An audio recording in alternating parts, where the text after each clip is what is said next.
right, welcome to part two of our personality theories presentations. We're now going to move on from our first original theories that we talked about in the first section, which I deemed as deterministic models.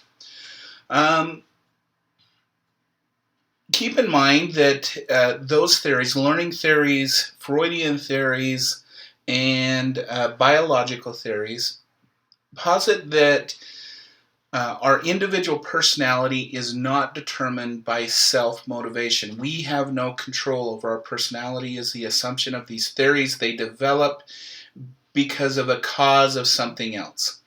And therefore, it is assumed that such things as free will and the like is nothing more than an illusion. If we look at this painting by Norman Rockwell, it really provides us a glimpse into how we can often view personality. Is if you see him looking in a mirror, you see a guy with glasses, a little bit awkward. But if you look at his painting, it's a stylized or a very handsome expression of the individual in the mirror. This is what we often find about people in their personality is we like to, in general, exaggerate our qualities and inhibit our lesser qualities in order to project an appropriate or a stylized version of who we are. What we're going to find, though, is that this process of misrepresentation between who we think we ought to be and who we really are really drives a lot of dysfunction within the realm of personality. And that's kind of where we're heading. But to get there, I do want to talk a little bit about post-Freudian contemporary thought.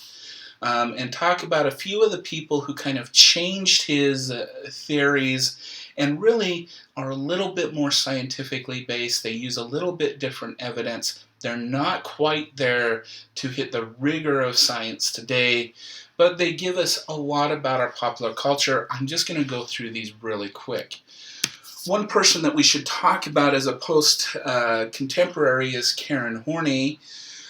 She is an important figure because she brought Freudian theory to the feminist movement. Now, how would that help the feminist movement? Well, remember what Freud said is that both men and women have the same predisposition, evolutionary drive, so they're equal in that sense. And then what determines the difference between men and women, according to this idea, are cultural influences. Therefore, this gives a theoretical foundation to say that women should be treated equal to men. So that's an important thing. However, she did feminize or reject the idea that sex is the primary drive. She instead felt that security was the primary drive because you first must feel secure in yourself in order to have access to sexual or intimate relationships and the like. Now, you'll see that this is reflected in a humanistic theory coming up about what basic things we need in place to be the best person we can be. Carl Jung, who was the predecessor or the follower of Freud, he kind of took the torch, added a component to the unconscious, which he called the collective unconscious. There are symbols that exist across cultures. For example, women as passive, men as assertive, persona as this public mask, but even archetypes such as mom and dad, the archetype of a hero and a villain, all tend to be seen cross-culturally. And what Jung felt is that we all have this kind of collective unconscious that is passed down from ancestor to ancestor, which gives us our common human experiences. You could argue that this was a predecessor to genetic ideas that are genes pass along information to the offspring, which then give it a collective understanding of what its structure should be, and kind of abstract the idea of a genetic code. But his collective unconscious had quite a bit of impact on how we view anthropological information, assuming that, the caveman behaviors still have precedence today because they've been collectively passed through the ages. Another individual, Alfred Adler, took the idea of aggression and sex and kind of gave it a little bit more definition by saying that those two drives are really what drive us towards adaptation and mastery of our environment. And he felt that actually perfection, not pleasure, are our key motivators. This is what we call individual psychology, and this is where we get a movement away from deterministic models. Because Adler separated kind of from the mainframe Freudian idea and said people are motivated by purposes and goals to be superior and master their environment and the people around them. So here we have an idea that people, while we're driven by certain things, those certain things are toward superiority and master over the environment, and that gives us purpose and goal, bringing back the idea of free choice. That was an important move to get us from deterministic models to models we'll turn to now. So we have then the behaviorists, and we now have the psychoanalysis.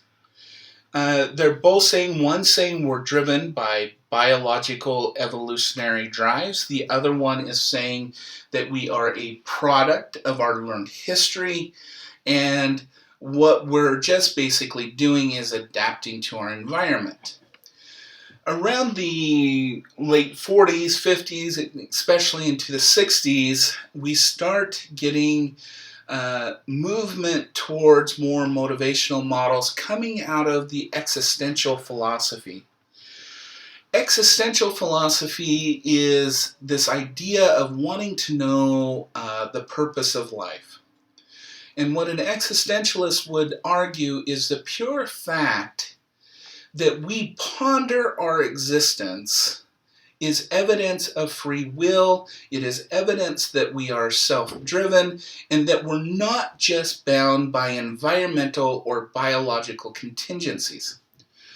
From this, we get what we call a humanistic approach to personality, which stresses a person's capacity for personal growth.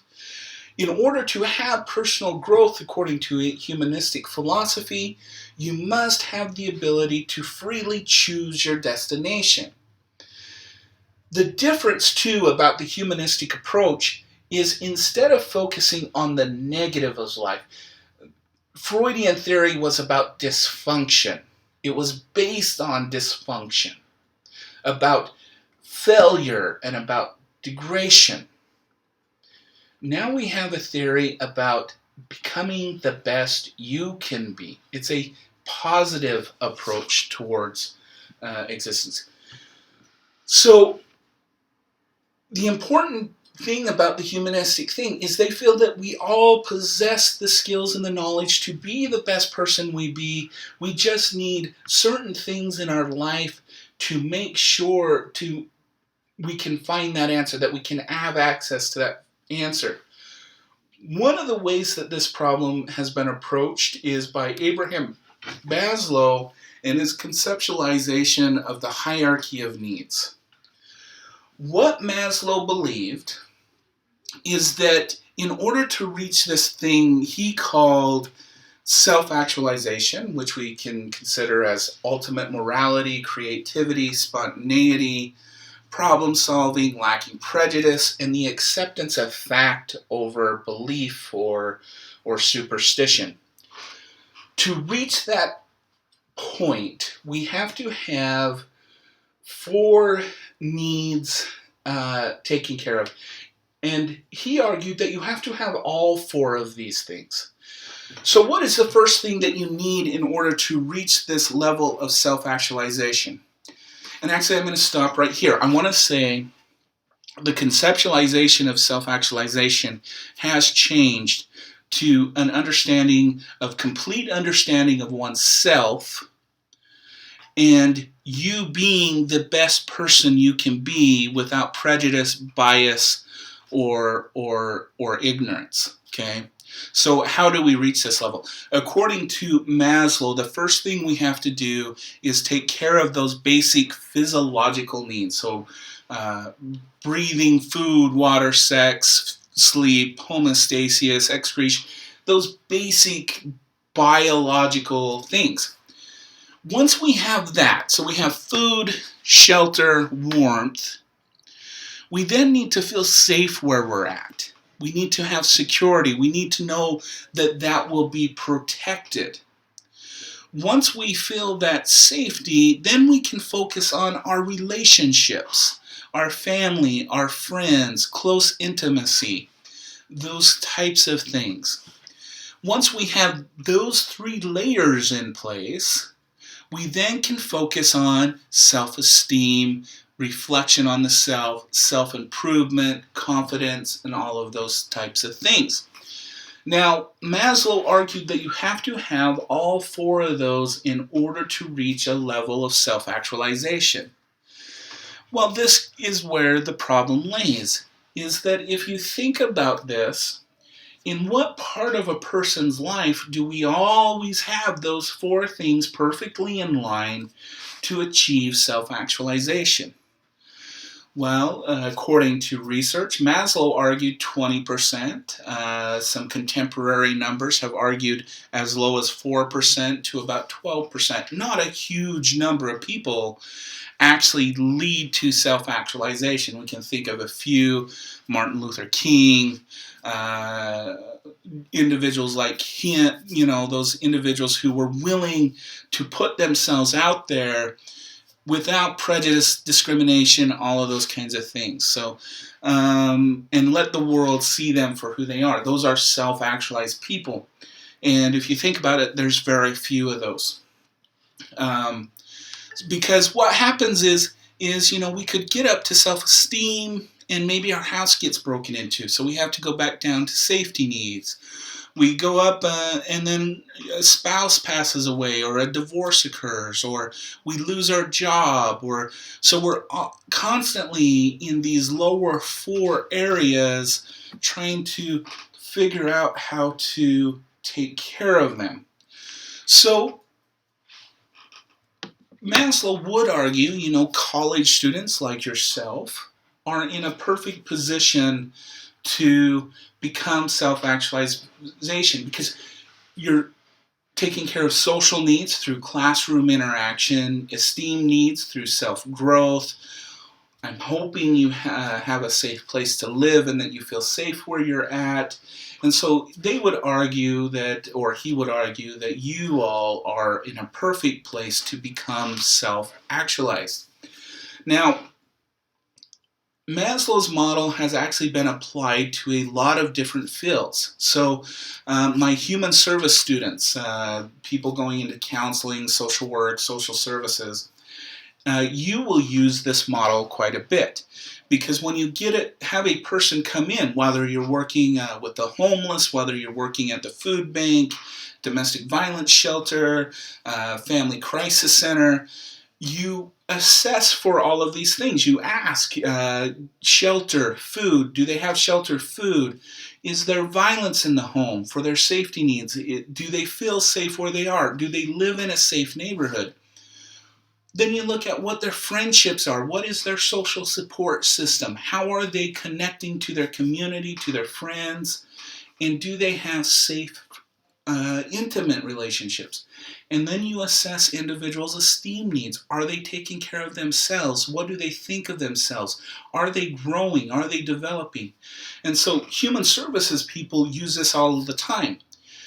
Business people use this model all the time, especially in the human resources area. This model has been used by businesses around the world to gauge how to create a high-performing workforce.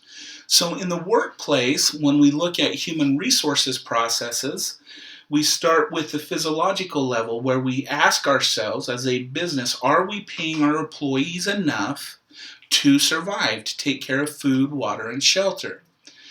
And then we look at, are we providing a safe place for our employees to come and work? Is the workplace safe? After that, we look at social interaction. How is the co-working situation? How do we allow enough interaction between our employees where they can work off of each other? And then in a good human resources department, we look at, do we give opportunity for growth? Do we give opportunity for ongoing training and development? If we have, and research has found this, is if an employer provides all of these things, they tend to have a high-functioning and high-performing workforce. Businesses who fail in any of these areas tend to suffer with things like burnout, turnover, low morale, and low production. So there are some applied applications to Maslow's theory for those in the business and human services field. So knowing that these are the ways to get a person to become the best person they can be, how can we help people get there? The humanistic theory was also further developed by a man named Carl Rogers, who was first and foremost a clinical psychologist. So here we have a clinical person who's now going to take on approaching humanistic theory, and what he does is he develops what we call a person-centered therapy. Keep in mind that the basic tenets of humanistic theory is that you already have the answers to your problems. All you need is someone there who can help you discover those answers on your own. So if you're watching a sitcom, and this is kind of a common thing, the person is sitting there and the person says a bunch of things and the therapist just sits there and goes, tell me more about that. And by the end of the session, they have given no advice whatsoever. This is called humanistic therapy, because what the therapist is doing is trying to lead or help the individual come to the solution that is already inside the person. Okay, for a lot of people, it's frustrating because you go to a therapist like you go to a doctor for this expertise, and you want some knowledge that maybe you didn't have that will lead you towards a better line. Person-centered therapy really is not used in its full array, but I will tell you, if you're going to go on to be a therapist or a counselor, you will learn person-centered therapy because you use it for the establishment of your relationship with the individual. And so, but let's look at why that is. So Rogers defines a self-concept. So here we have a little bit of William James coming in. Is individuals' overall perception and assessment of their abilities and behaviors and personality. Okay, there's a term that he uses, which is unconditional positive regard, which is accepting the values and being positive towards another person's behaviors and emotions. He uses unconditional positive regard as the benchmark of an actualized person. Okay? Because we have these two things. We have what he called formative tendencies and actualizing tendencies.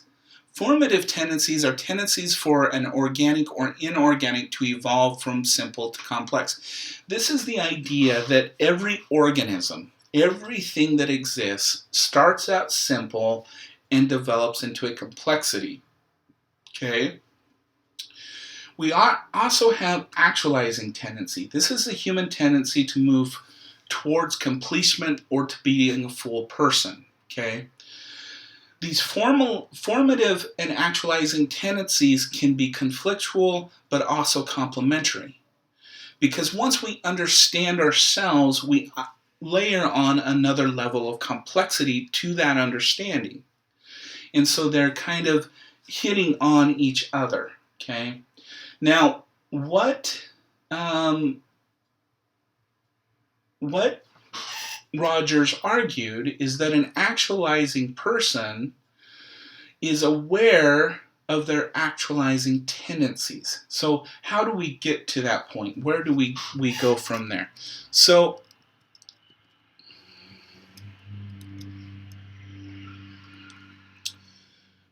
what he felt, the conditions that needed to be exist for us to become an actualized person is we need to have a relationship that is authentic, empathetic, and has unconditional positive regard. Having those three things leads us to the awareness of I in an honest and truthful and safe way. Okay? So let's talk about how do we get to that type of relationship. It happens through that unconditional positive regard that we saw in the previous slide, but how do we get to that point? We have two types of selves.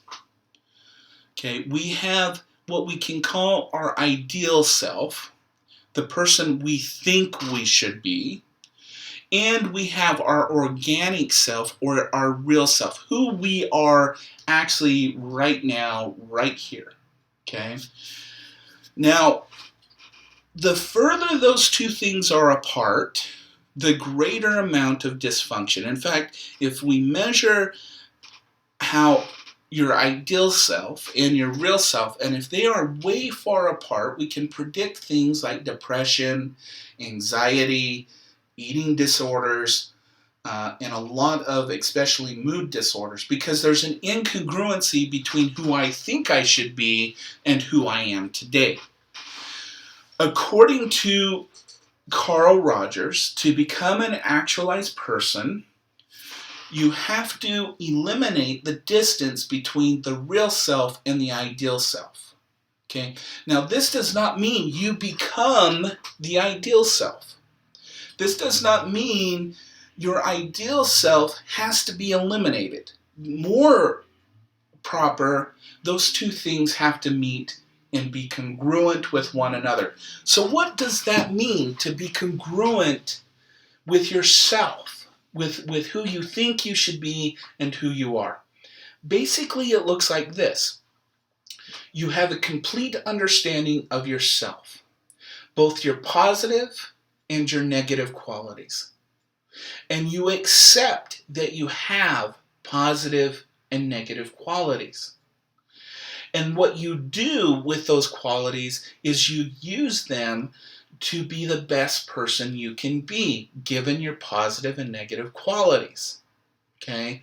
So, in essence, I emphasize my qualities and I work on my negatives, but I accept that they're a part of me.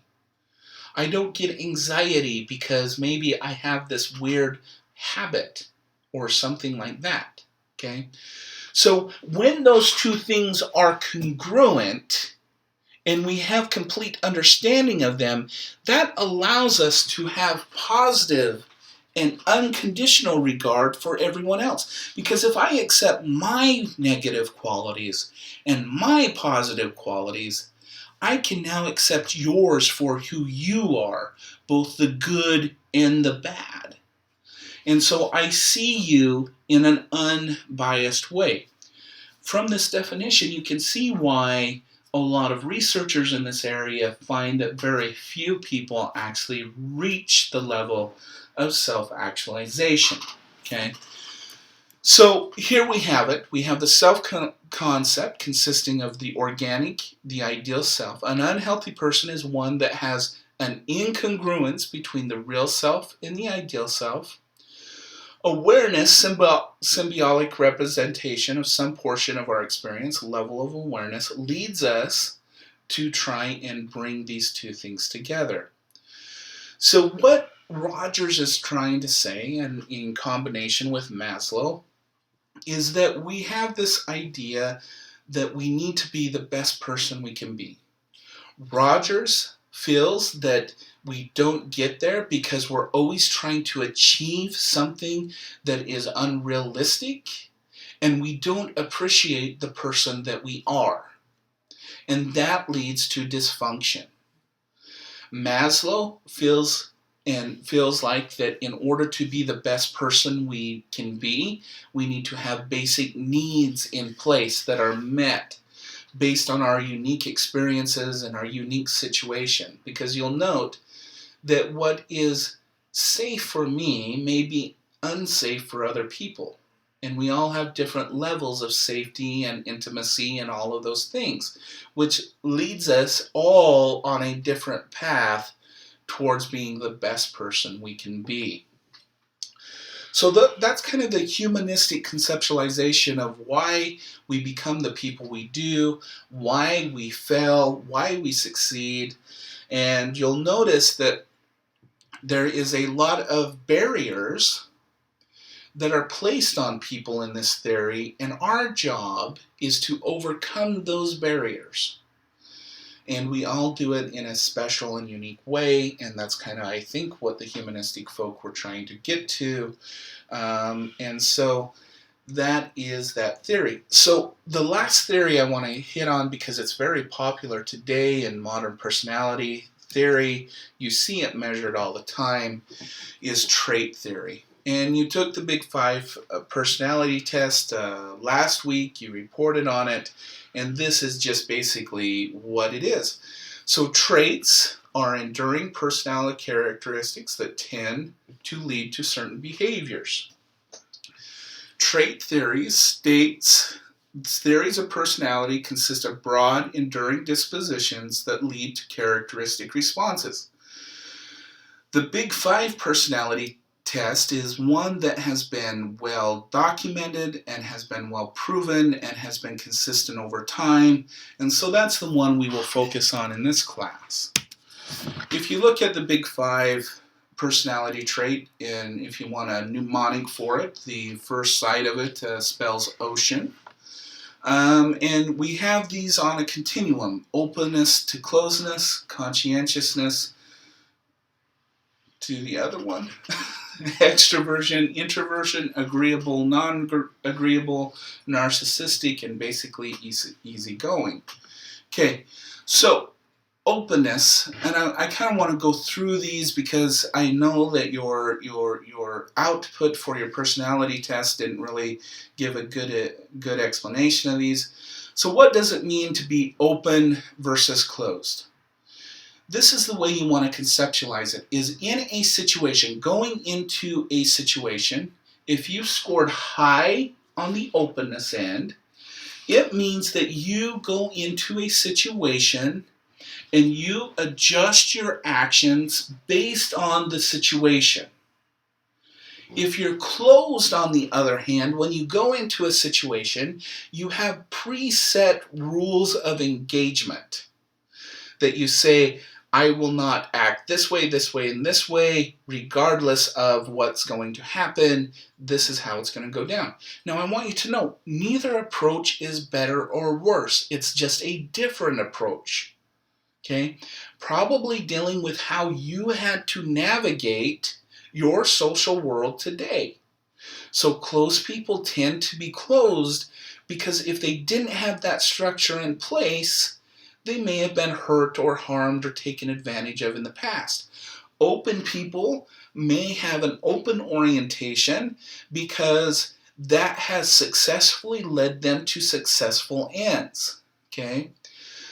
Now, on the end of conscientious versus non-conscientious, okay, this dichotomy between this conscientious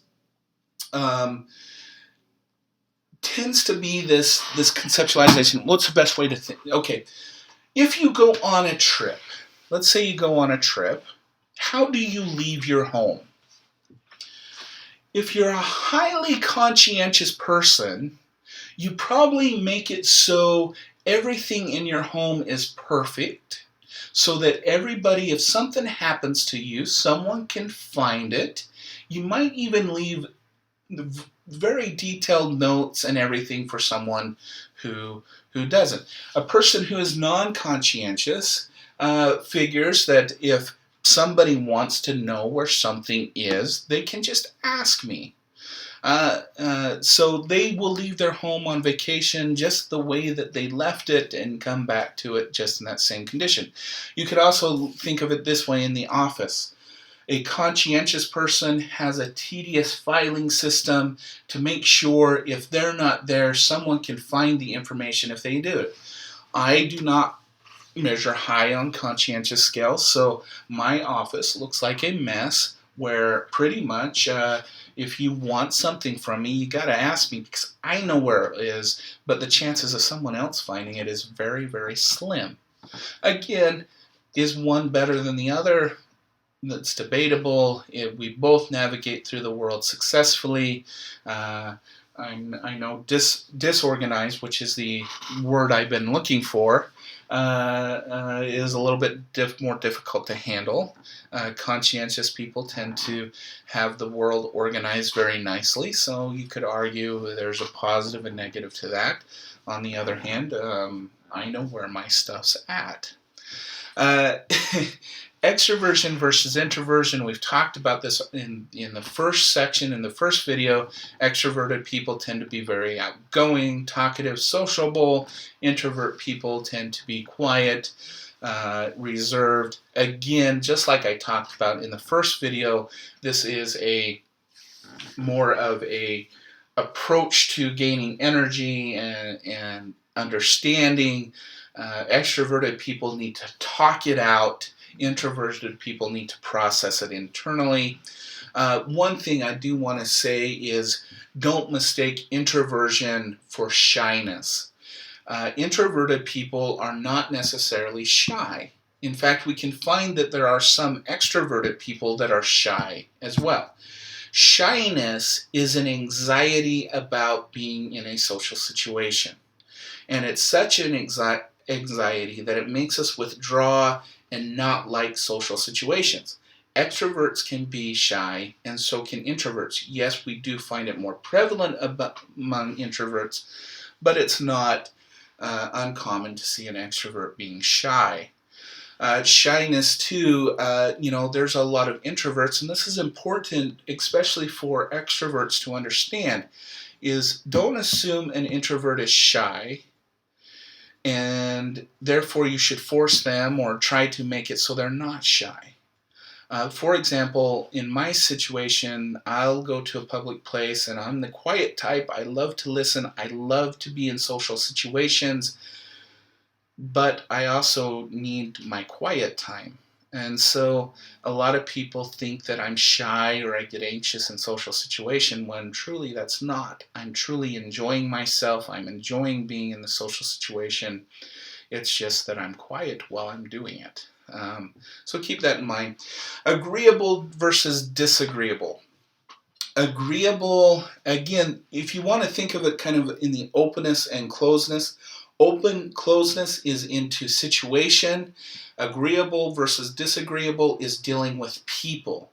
So an agreeable person will adjust their view based on their interaction with an individual. A disagreeable person, again, will have a set number of rules to whether they will agree or disagree to something. And anything that violates any of those rules will result in a disagreement. Note, that sounds a lot like openness and closeness. Openness and closeness is situation. Agreeable, disagreeable is dealing with people. Now, on the neurotic versus, and I'm going to use the word easygoing level, the neurotic individuals are highly anxious, irritable, temperamental, easygoing, or laid back, quiet, whatnot. Now, how can you tell the difference between neurotic and easygoing? Again, on this one, I score very easygoing, so I can give this example. If I'm watching my house burn down, I'm going to be kind of like, oh, that sucks. However, if I'm with a very neurotic person, they're going to be freaking out, not knowing what they should do. Life is over. My memories are gone. Life's horrible, blah, blah, blah.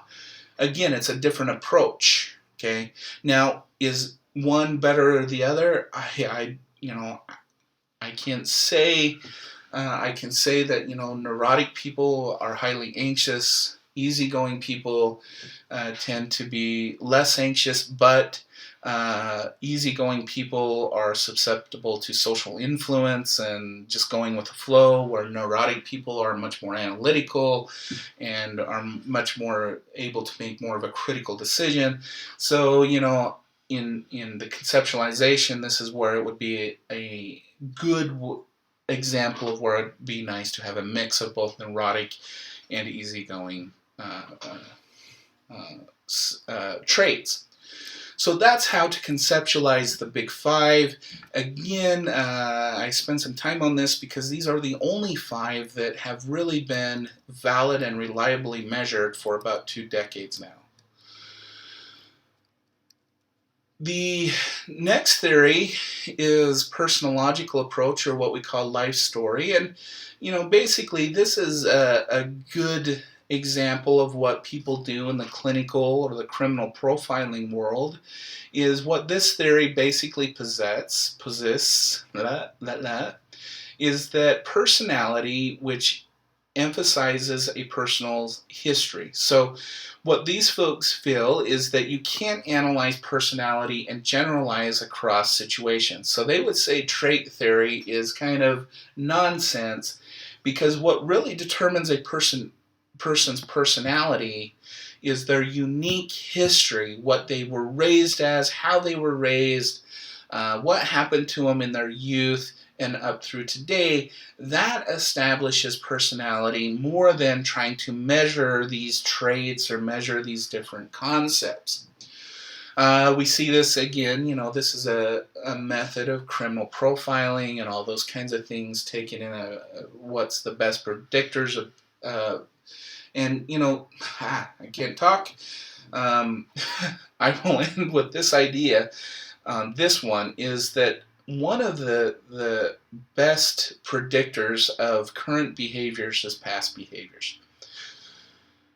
I know that there are examples out there where a person overcomes their addiction or bad habits or something like that to become a better person. You may be one of those people, but the thing I want the class to understand is those individuals are outliers. Okay? There are certain people that can overcome their past behavioral past and overcome things like addiction or things such as that.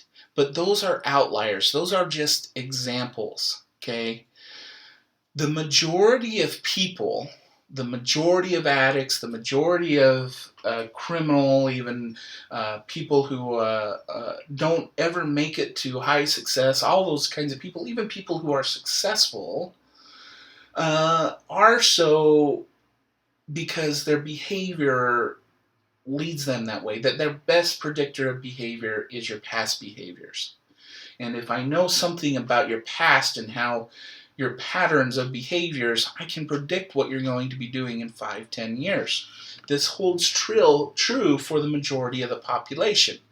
And so this gives precedence to the personological approaches. If you know a person's pattern, past behavioral patterns, you can pretty reliably predict their future behaviors and patterns.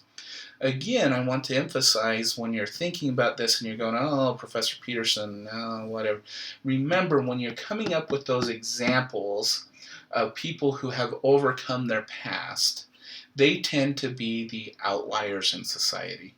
And they don't tell us a lot about the general population of people. They do give us good examples of what we can do when we're stuck, but they are outliers. They tend not to represent the majority. If you notice that a lot of the models that we've talked about this up to this point has had a mixture of foundation, but tend to be somewhat philosophical in nature. Maybe, the behavioral model is a little bit more less philosophical, but if you've noticed that a lot of these theories have really been philosophical based. What we're going to move into next are theories that have been based on evidence from actual research and empirical basis of understanding behavior. The first one we should talk about is social cognition. This is a personality theory that focuses or emphasizes on conscious awareness, beliefs, expectations, and goals. It posits the person's ability to reason, think of the past, present, and future, and reflect on the self. What the social cognitive people state is that our ability to think about our social world, our ability to process information, relate things to our past, determine our behavior, and determine our personality output. So one of the first theories to look at this is Bandura's social cognitive theory, and he really was responding to some of the biological explanations of personality, and he said, biology does play a role. It sets us up for the ability to think about our world, but personality is largely a learning product. So here's where we get a combination of ideas in Bandura's theory. Is he's saying, yes, we do have a biological precedence for personality. It is kind of like the car. And we all have different models of cars, but they have the same purpose. What determines the performance of the car is the person driving it, or what we can call environmental contingencies. And he argued that these two environmental learning history with these biological processes combined to give us cognition, to give us thought, in order to symbolize the world, okay? And to give explanation for most of our behaviors. This led to what we now call a reciprocal determinism of personality or behavior. What he argued is that personality is an interaction between your environment, behavioral past or learned history, and the person's personal and biological and experiential world. It is the interaction between these three that really create personality. So how would he explain something like extroversion or introversion or something like that? Well, what he would argue is, first, on the personal level, we could look at physiological arousal. That there's some people that get aroused by being around people, and there's people who get aroused by being themselves. So there's a biological component. Environmental components would be things such as people are rewarded for being extroverted, and some people are rewarded for their thoughtful processing and thinking about things. And they learn that their biological predisposition has to navigate this environmental world, which then results in a behavioral output. So introverted person will spend more time alone, extroverted people will spend more time in a social situation, and so it predicts their behavioral outcome. But they each reinforce one another over time. Okay, so this is kind of Bandura's conceptualization of personality, is it's an interaction between biology, experience, behavior, and environmental determinants. And he would argue, or has argued, that you can't have one without the other. You cannot explain personality completely from a biological perspective, just as much as you cannot explain personality completely from an environmental perspective. This idea that we process our world, that we have conscious control over our world, kind of has led to cognitive models of how does this work? How do all of these things interact with one another? This cognitive model here, the cognition, what I know, feel, want, and value, results in a drive towards behavioral action. What I do, which results in the production of a performance. If I perform well and it brings results, that leads to a value to that thing that I did. If the result is good, positive, or negative, it will feed back to my cognitions, my original thoughts, feelings, and values. This continued loop between thought leading to a drive, leading to a behavior, leading to a production of performance, and a value valence to it is a continued rotating evaluation. And if you think about this, we do it all the time. This is almost intuitive, but it also has been shown kind of through different research and different modeling methods and statistical modeling that we do this. We have a thought. Today I'm going to work hard. That drives us towards action. We work hard, which results in good performance, which results in reinforcing what I know, feel, and want and value of myself. This model also talks, though, about what happens when those things are incongruent. So what happens when my cognition, what I believe, feel, and want, is incongruent with the resulting behavior?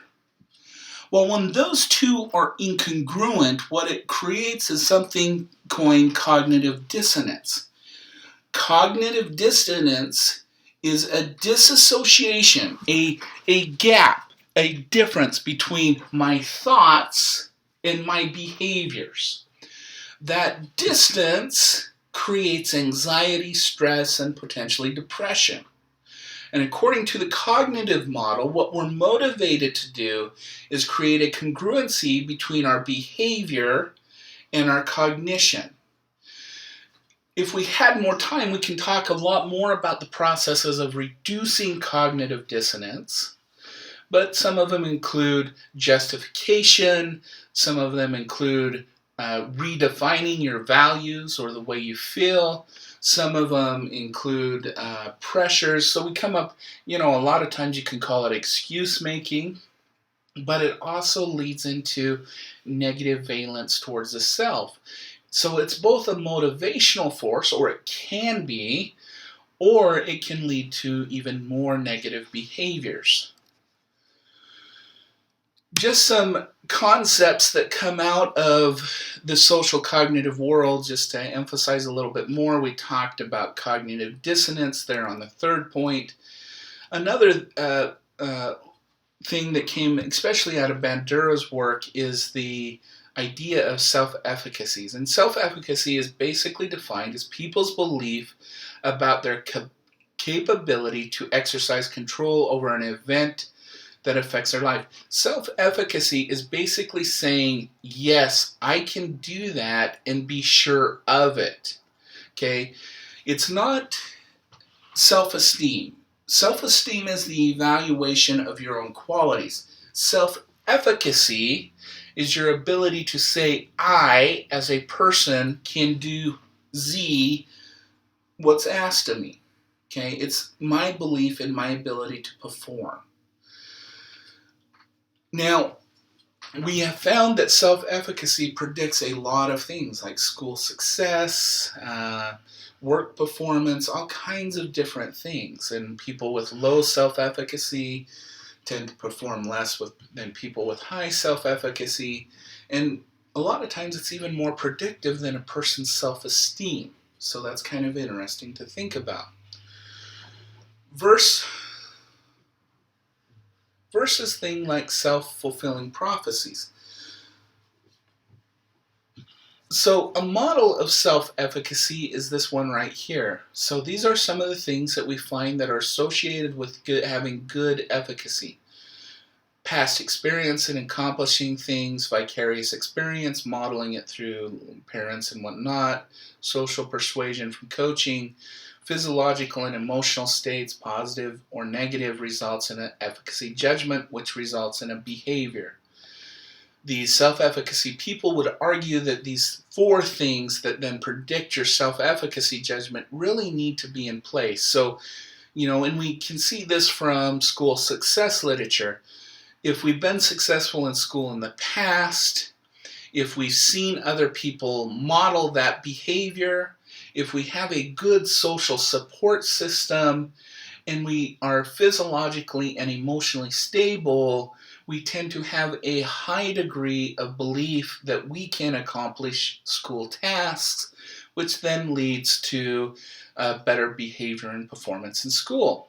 However, we find that if some of these are out of whack, we tend to see academic performance going down. So, for example, people who do not have a good social support system or the social persuasion component tend to have a harder time in school than people who have good social support systems. We tend to find that people who have irregular physiological and emotional states tend to perform less well in school. So all of these components, again, predict something, a judgment that we can call self-efficacy, which then predict one's behavior and performance. So those are some of the cognitive models and some of the information that's coming out of them. Again, what the cognitive model states is it's the way we think about our world that determine our behavioral and emotional outputs. It's the way we process it, and it comes from multiple sources, from our emotional states, our environmental state, our biological state, our social state. It is all of those things that then predict our behavior. And sometimes that's why we don't understand why we do what we do.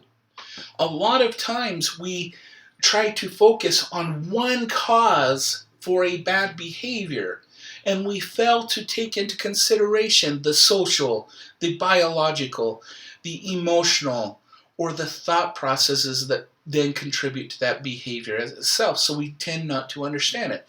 This is what I would encourage all of you to start doing when you start evaluating your own behavior and behavior of others, is before you make a judgment of behavior and say, oh, it's because there's something wrong in that person's brain, or oh, something must have happened to them in their past that created that behavior, I would challenge you to instead sit back and go, okay, what are the biological components? What are the social components? What are the life history components? What are the physiological components? Get all of those to evaluate that behavior, and what you will find is that you'll have a more secure and probably more predictable outcome than just evaluating it on one single trait. One area of related to personality theory, but they haven't quite developed a personality theory, but it definitely is shaping our thought about personality, is the study of positive psychology, which has been developing in about the last 15 years. The formal recognition with the American Psychological Association occurred in 1999, so this is a relatively new area of inquiry. Basically, what positive psychology is that it's a recognition that for the majority of psychology, we have been focusing on abnormal mental illness, what makes a person go wrong, and we have not done a really good job of looking at human behavior when it goes right. And so the study of positive psychology is the study of happiness, it's the study of success, it's the study of well-being from a psychological perspective. And what are some of the things we find? And why is it important to understand the positive aspects of life? So here's some reasons why we should try and focus on the positive. We find that a brain in positive, meaning a brain that is happy and thinks it's successful today, is more productive. It increases your IQ levels. You make less mistakes. You are more creative, and you're more capable of adapting to different situations. Also, your brain in positive, when you think positively, you have a better immune function, you're less likely to get sick, and you tend to make more money. People who are positive tend to make more money than people who are negative. So here's some very good reasons why we should look at what makes people more happy and more positive over time. So what are some common themes that they have been finding over the last few years in regarding to happy people? First of all, we should tell the difference between situational happiness versus continuous happiness. I hope that we all have had experience with situational happiness. Getting married, our first baby being born, and graduating from college. I hope those all brought about situational happiness. Versus continuous happiness. Continuous happiness isn't this person that's always happy-go-lucky. Okay, this is a person who understands that life has ups and it has downs, sadness, happiness, depression, anxiety. It has all of those messy things. But a truly continuous happy people know without a doubt that eventually things will get better. Okay, so this is what we consider continuous happy. What tends to be some predictors, or how can one increase one's continuous happiness? Well, the first thing is this concept of social connection and understanding that human beings are social beings. We can't exist without each other, and we all have the need to connect with one another. When we are not connecting, this leads to a state of loneliness. Loneliness, we all, I'm sure, have experienced at least once or twice in our life, and loneliness drives us towards social connection. We find that people who do not resolve loneliness, meaning they stay within that lonely state, tends to lead to things such as pessimism. It can lead to exasperating depression symptoms. It can lead to the extreme end, which we can say as suicidal ideation and suicidal attempt. Social connection. Happy people tend to be very socially connected with one another.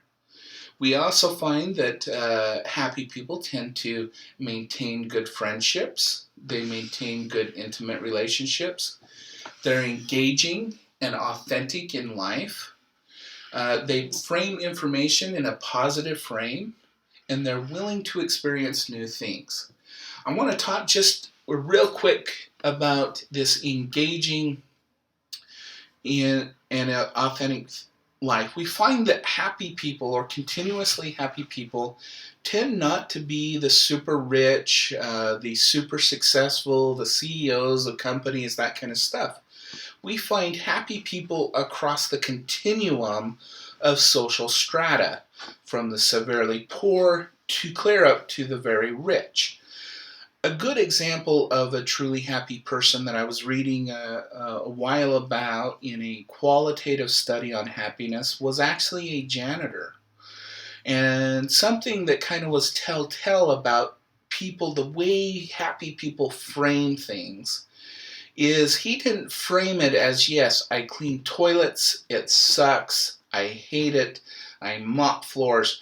No, his frame for what he does, and he clean for schools, is that he creates a clean and healthy environment for kids to come and go to school to. I want you to think about how differently that's framed from people who tend to be pessimistic or more miserable. Pessimistic people go, yeah, I clean toilets for a living. I clean up after people. However, happy people think of it differently. They think of it as creating instead of surviving. if that makes any sense. So I want to close up with just 2 more slides, and then I think we're done with this. I wanted to just show you, and this is in your book, and I encourage you to read it. I won't spend too much time on it. This is kind of what it would look like if we threw all of these theories onto a wall. And if you look at it, it's very dynamic, but there's some key aspects to it to keep in mind. Notice the biological aspects. Notice the social aspects.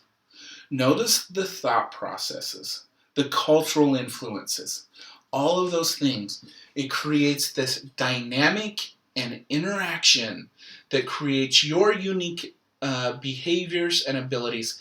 And that's what I want the takeaway message to be.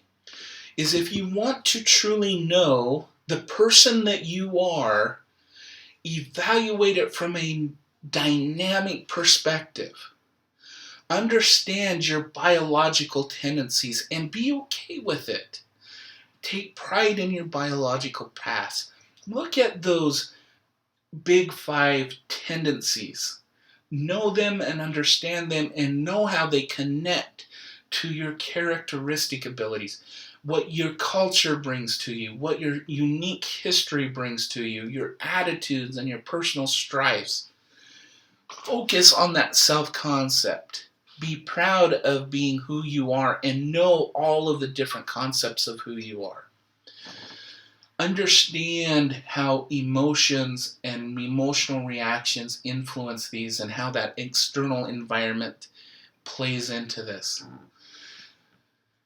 So this model, this McRae and Costa model, gives you a dynamic view of what makes personality such an interesting and intriguing thing to consider. And if you notice how dynamic this model is, it's no wonder that we are all so different and so unique in so many ways, yet we still have these similar tendencies and these similar behaviors that create our culture and who we are as a group, not just as a person. So to wrap up just a few other loose ends, I want to talk about that. Remember what we're talking about is individual differences. And I want to talk about optimism and hardiness in the end of this. I'm going to skip type A, B personalities and conscientious control behaviors. We've already talked about those quite a bit throughout this lecture. But I want to talk about learned helplessness, which is we often see as pessimism, and hardiness, which we can put on these continuums of commitment to alienation, cruel control versus powerless, challenge versus threat. Psychologically strong people is what we defined as hardy. They are people who are committed, in control, and like to have challenge. These tend to be the individuals, at least within our cultural context, that really drive the world. Where we start to get in trouble is when we feel like we're alone, we have no power over our world, and we feel constantly threatened. Both of these can lead to very chronic conditions. One can lead us towards taking control of our environment and being the masters of our own fate. The other one can really lead us to a lot of dysfunctional thinking, a lot of harm, depression, and sadness. And what I would encourage you to do is take a look at this continuum and decide where you lay on each 3 of those processes, and really figure out how can you use your awesomeness of who you are to be more towards the hardy end than you can the negative end. And live on and be strong. And as I've said before in this personality section, be proud of who you are. Know your qualities, know your strengths, embrace your weaknesses, and be the best person you can be.